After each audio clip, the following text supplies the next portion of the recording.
चंद्रभागा नदीत 3 भाविक पोहायला गेले, पण पहा काय घडलं विठ्ठलाच्या पंढरी नगरीत. नमस्कार मित्रांनो, क्रांती मराठी न्यूजमध्ये आपल्या सर्वांचे स्वागत.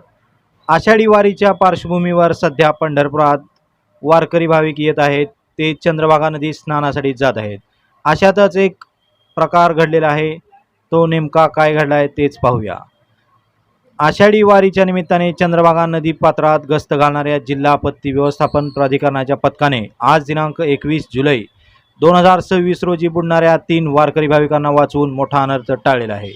घटनेचा तपशील म्हणजे नांदेड जिल्ह्यातील सूरज भारती, गणेश भोकरे व सतीश भोकरे असे 3 वारकरी भाविक आज सकाळी चंद्रभागा नदी पात्रात 4 नंबर हायमास्ट पोलजवळ पोहताना अचानक दम लागल्याने पाण्यात बुडू लागले होते.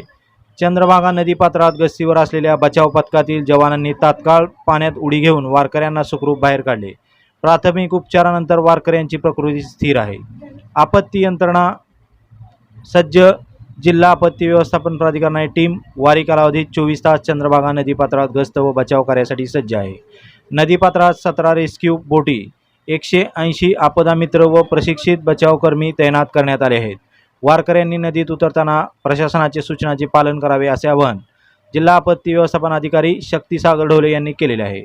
3 भाविक चंद्रभागा नदीत बुडत होते, पण त्यांना वाचवल्यामुळे मोठा अनर्थ टळलेला आहे. याबद्दल तुम्हाला काय वाटतं नक्की कमेंट करा आणि आमच्या चॅनलला सबस्क्राईब करायला विसरू नका. धन्यवाद.